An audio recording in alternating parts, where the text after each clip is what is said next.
All right. Hi, everyone. I hope everyone had a fantastic break, lunch, got to have some food, see some cool stuff in the exhibition hall, go for a walk outside, which would be really nice because we've been stuck in here all day. So anyway, thank you all for coming. This is the afternoon portion of the enterprise track. My name is Courtney Harding. I'm the founder and CEO of Friends with Holograms. We are a full-service virtual and augmented reality agency specializing in VR training for social impact. If you have any questions about that, you can come find me. I will be in here the rest of the afternoon. Let's kick things off. I'd like to keep things on schedule. So the next person we have is Angelo. Angelo, how do you say your last name? Straquitenio? Close enough. All right, sorry about that. Anyway, Angelo is going to talk about the rapid adoption of AR in life sciences during COVID, which is a fascinating and timely topic. So please welcome him to the stage. Thanks. Well, thank you, team. Thank you, team, for coming by. I very much appreciate it. It's very sweet of you. But for the folks that have come and the folks that are watching virtually, it's pretty cool that we're back here. It's pretty cool that we're back. Gary and I have been coming to the show for over six years now, something like that, Gary. And just to see both the evolution of this industry has been pretty awesome because, we've been in AR for a long time. Apprentice was founded back in 2014. This is now our 7th year that we've been doing this. But I think in the last 18 months in particular, we developed a solution specifically for life sciences, so big pharma, big biotech. But in the last 18 months since the last time we were here at the show, let's just say this industry has changed. It's changed quite a bit. And quite frankly, we're back here at the show because of the industry. And so for my customers that are watching, I know that there are folks coming by, and actually one of my customers is here. A big thank you on behalf of all of us here at Apprentice, because pharma manufacturing, this is a thing that's helped lead us out of this pandemic. And what a remarkable industry to be in and to see the growth of this industry, the changes of this industry, but also the challenges of this industry, especially in the last 18 months since the last time we were here at AWE. It's actually a bunch of my team members that are here. We've grown quite a bit, which we'll be talking about during the pandemic, that they'll be both in the back and over at the booth later on throughout the entire show.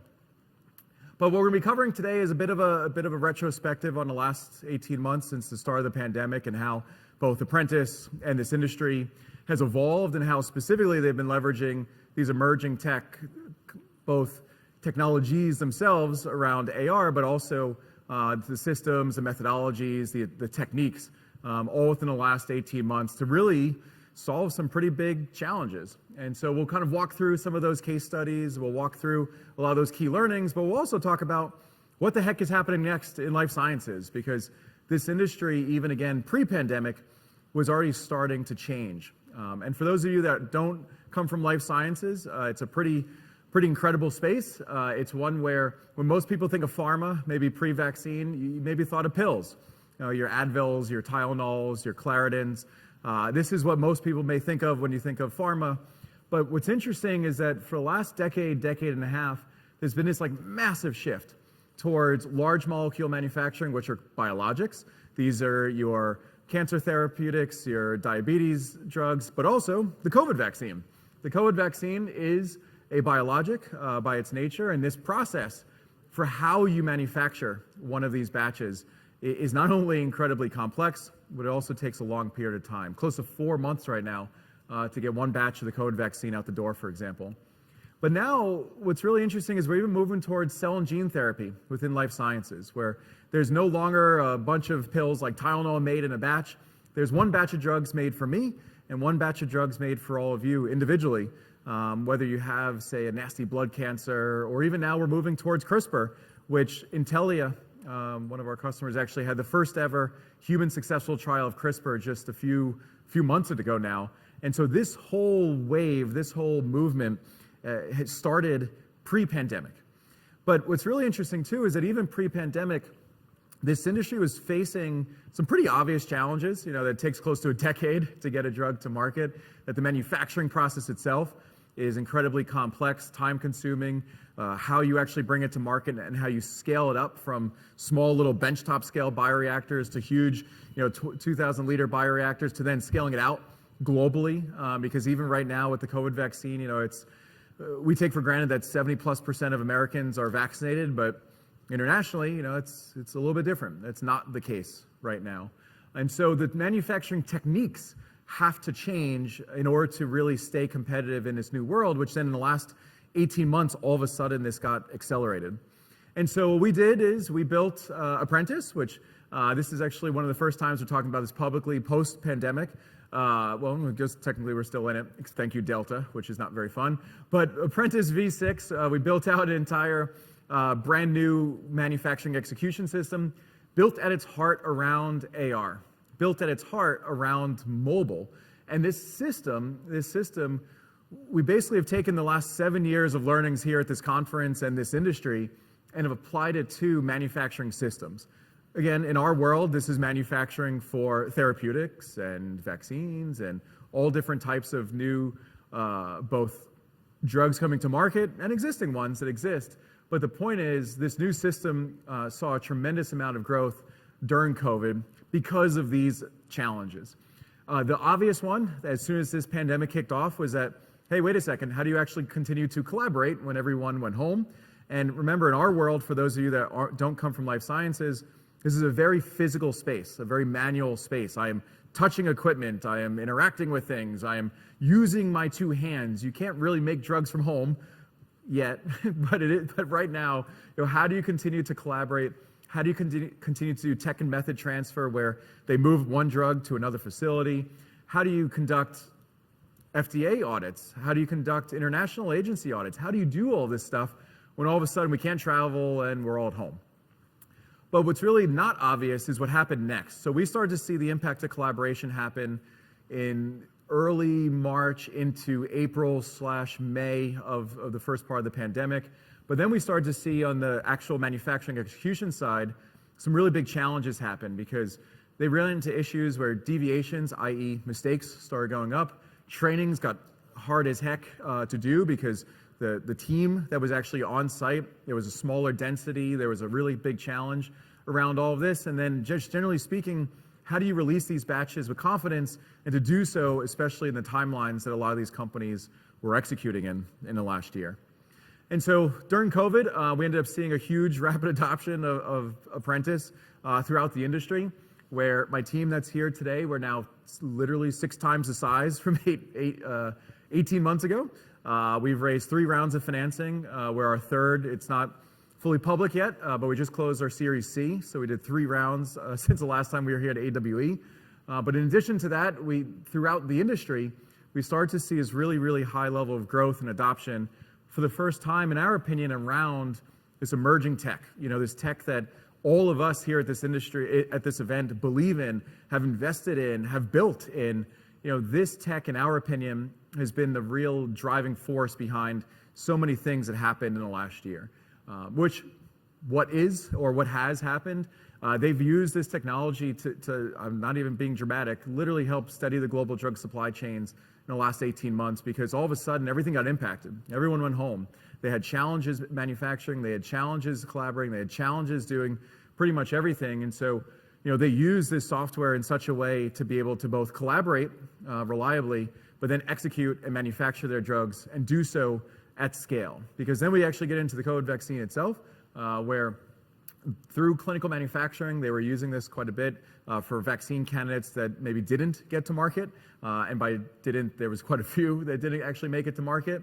But then once we got into commercial manufacturing later on into 2020, so about a year-ish ago now, really this software helped scale this whole approach both from early stage into clinical, into commercial, and then did that at an international level, which was pretty crazy, to be quite honest.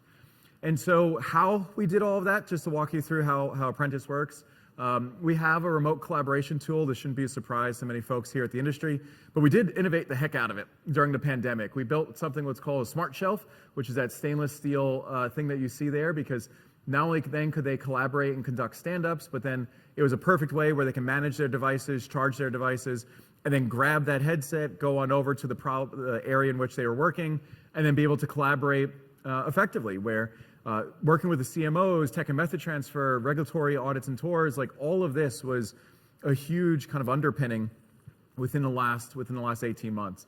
And so we've done it across many different devices, not just head-worn, not just mobile, but like I said, that smart shelf has actually been quite a bit of a huge hit because we've solved for how do you manage these devices in a clean room, at scale. It's a really interesting thing that we've done with our customers that in direct collaboration with them has been quite a cool thing that we've built out. Subsequently though, our core meat and potatoes here at Apprentice is our manufacturing system.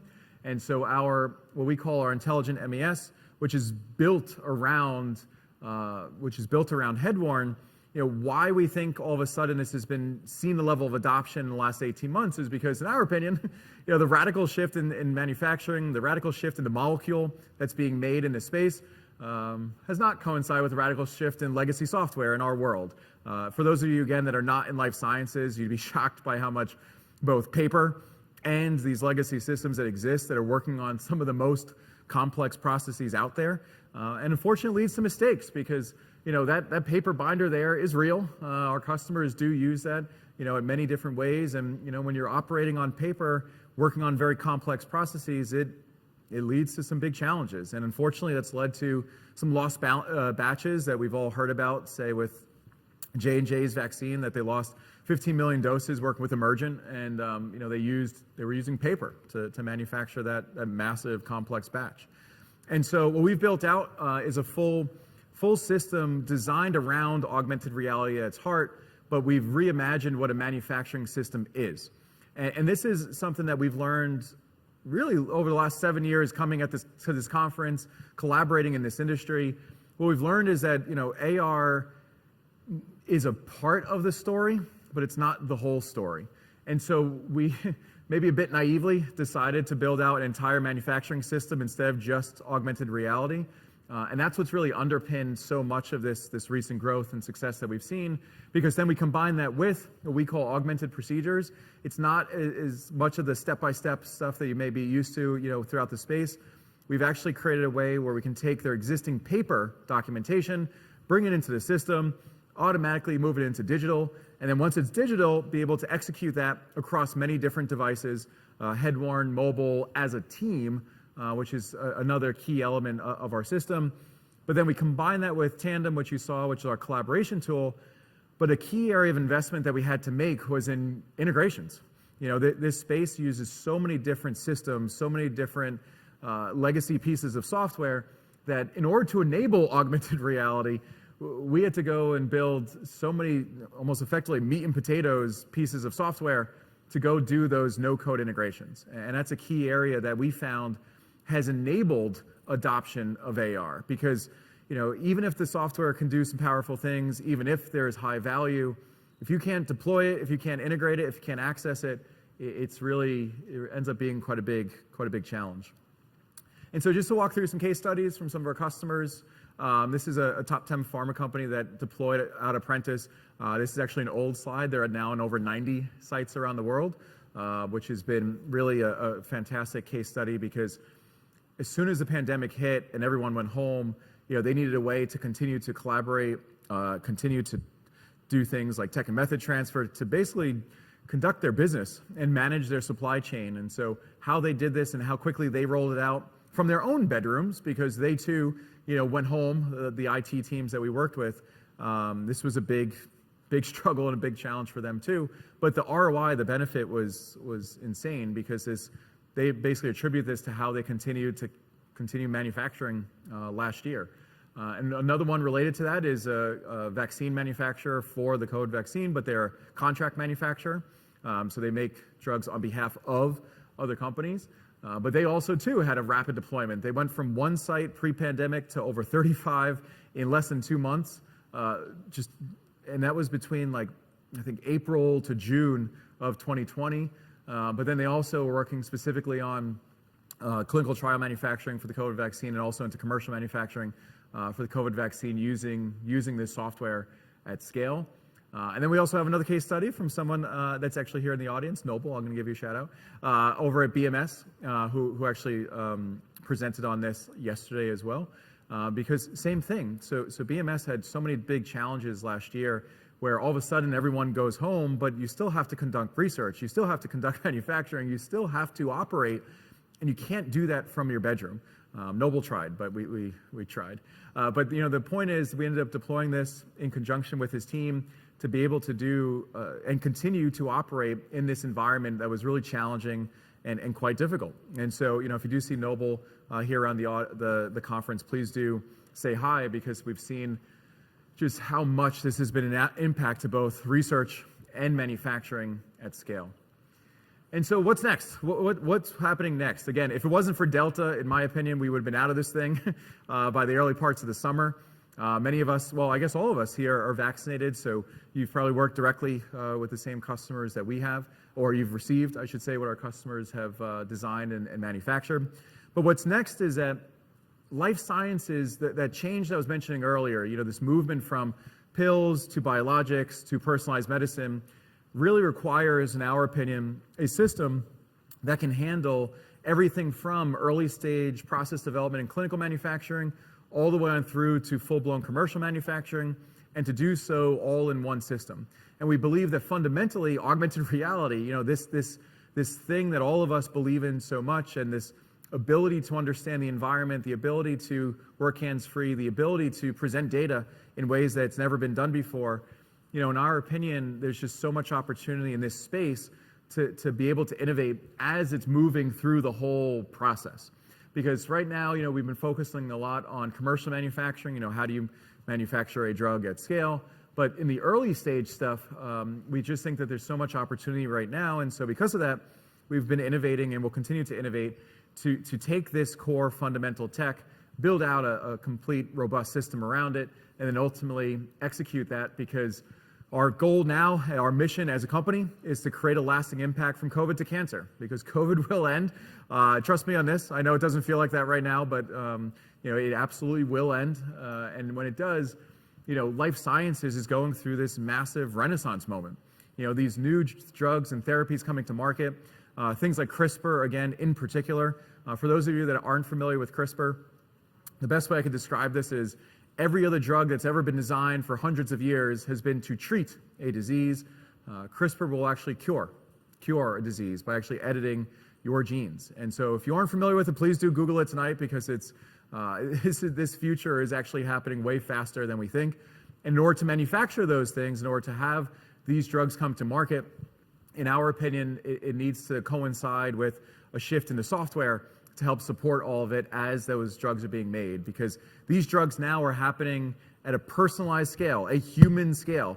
There is one batch for one patient. And how this process works is, if you're in the hospital and you have one of these diseases, they will take your blood, your white blood cells from the hospital bed. It's called vein to vein. They will ship it to the manufacturing facility, turn your actual cells into a drug product, and then ship it back to you in the hospital bed. And so that whole process of how drugs are made, as you can imagine, is a pretty big change. And so we feel quite strongly that just in order to enable these new therapies coming to market, the software, the techniques, the tooling, the tech, the hardware, all of it has to kind of be there together. And so, just want to say thank you. Thank you on behalf of everyone else here at Apprentice. It's so great to see everybody. It kind of feels like a bit of a homecoming and reunion, because again, this is our 6th year that we've been coming here, 7th year that our company's been around.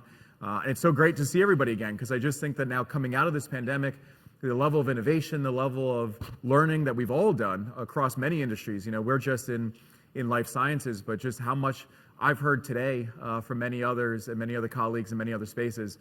We're still in the early innings of what this tech can do. And I think the level of impact, how much it's going to have on both society, industries, enterprise, in our case, manufacturing of critical drugs, is going to be quite dramatic. And so thank you. Please stop by the booth. Happy to answer any questions. But our booth is in the back area of the trade show floor. So good seeing you. Thank you, everybody.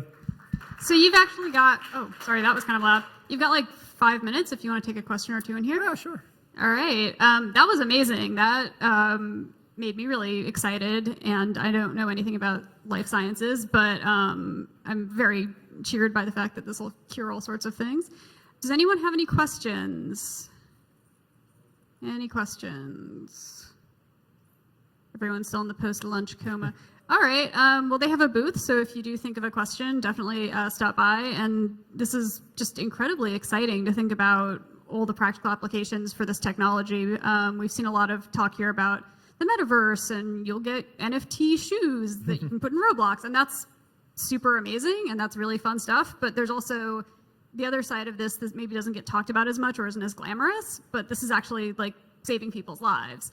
And having a really fundamental impact on how we live day to day. And in fact, the fact that we are here, right, would not have happened without this technology. So again, thank you so much. This was awesome. And we have a panel in about 9 minutes. So feel free to stretch your legs, take a bio break, get some coffee, get some water, and come back here in about 9 minutes for our next panel.